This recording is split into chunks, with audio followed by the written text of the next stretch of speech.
चलिए तो पिछले पद में हम लोगों ने देखा था कि कैसे गोपियां जो है वो बता रही हैं कि उनके मन की भावना मन में ही रह गई।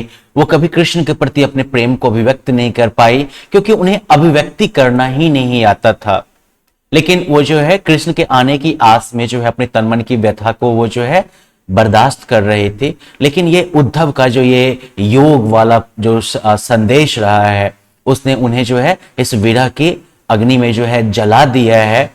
जिस उद्धव से वो प्रार्थना करती, गुहार करती, अपने प्रेम का संदेश भिजवाती, उधर से ही ये योग की धारा जो बह चली है। तो अब ऐसे में धीरज रखने की कोई जगह नहीं बची है, मर्यादा की कोई जगह नहीं बची है, उन्हें सब कुछ कहना ही पड़ेगा।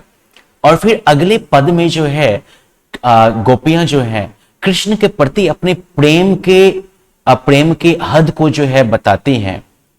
गोपियां कहती हैं, हमारे हारिल की लकड़ी, हारिल पक्षी जो है वो जो है लकड़ी के आश्रय को नहीं छोड़ता है। तो हारिल पक्षी है तो हारिल की लकड़ी, कि हमारे लिए हरि जो है कृष्ण जो है वो हारिल पक्षी के लिए लकड़ी के समान है। क्यों? क्योंकि जिस तरह से हारिल पक्षी जो है लकड़ी के आश्रय को नहीं छोड़ता, उसी प्रकार हम जो है कृष्ण के आश्रय को नहीं छोड़ सकती हैं। मन क्रम वचन नंद नंदन उड़, यह दृढ़ करी पकड़ी, कि हमने जो है अपने मन वचन कर्म अर्थात पूरी तरह से जो है कृष्ण को पकड़ के रखा है। सोते जागते यह दृढ़ करी पकड़ी, हमने कृष्ण को बिल्कुल जोर से पकड़ रखा है। कृष्ण जो है वो हमारे कह सकते हो कि आगोश में है। हमारे मन हमारे जो है मन क्रम वचन मन वचन और कर्म सब में जो है कृष्ण ही बसे हैं। हमने जो है कृष्ण को जोर से पकड़ रखा है, दृढ़ करी पकड़ी। जागत सोवत स्वप्न दिवस निसी, कान कान जकरी, कि हम जो है सोते जागते दिन में रात में कृष्ण कृष्ण की रट लगा रखी है। अर्थात हम लोग पूरी तरह से जो है कृष्णमय हो चुके हैं। सुनत जोग लागत है ऐसो, ज्यों करुई ककड़ी, सूतो व्याधि हमको ले आए, देखी सुनी न करी।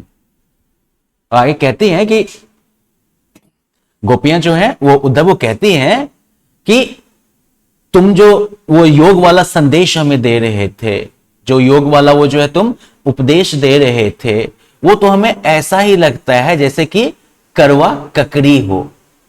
नहीं, ककड़ी खाए हो ना, जिसको हमारे यहाँ लोग शायद लत्ती भी कहते हैं। वो ग्रीन कलर का लंबा लंबा होता है, हरे रंग का।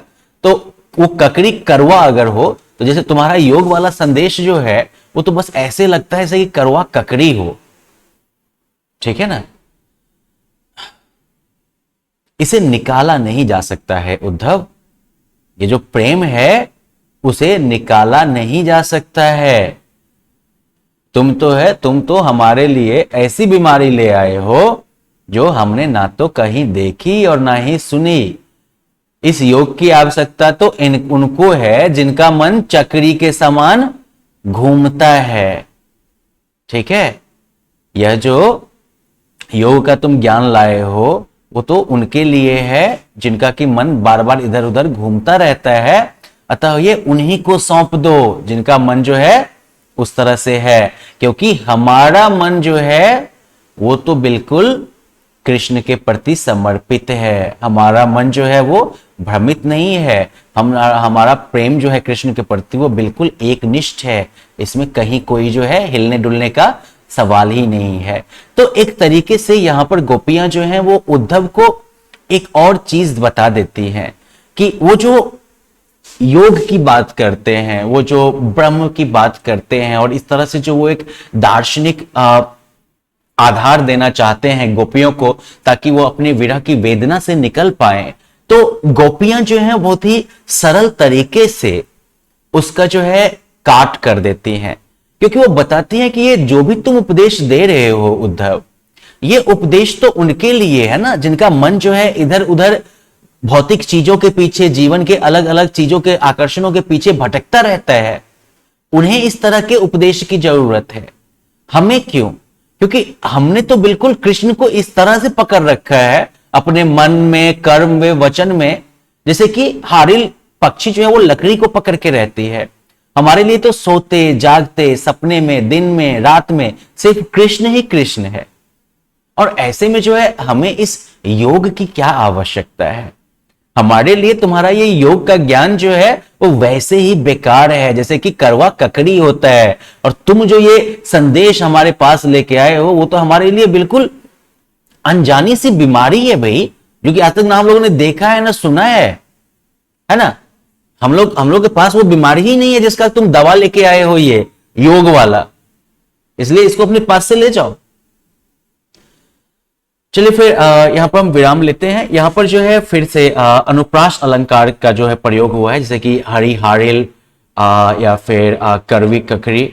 इसके अलावा जैसे कान्हा कान्हा का जो यहाँ पर प्रयोग हुआ है, तो ये जो है पुनरुक्ति अलंकार कहलाता है। ठीक है ना, पुनरुक्ति एक दो बार लगातार जो है प्रयोग हो जाना। और इसमें जो है ब्रजभाषा का प्रयोग तो है ही साथ ही साथ। तो इन चीजों को भी जो है थोड़ा ध्यान रखिएगा। और अब जो है हम लोग फिर अगले पद की चर्चा के लिए मिलते हैं। तब तक में आप जो है इस पद का जो भावार्थ है वो अपने शब्दों में लिख लीजिएगा। ठीक है, बाय बाय।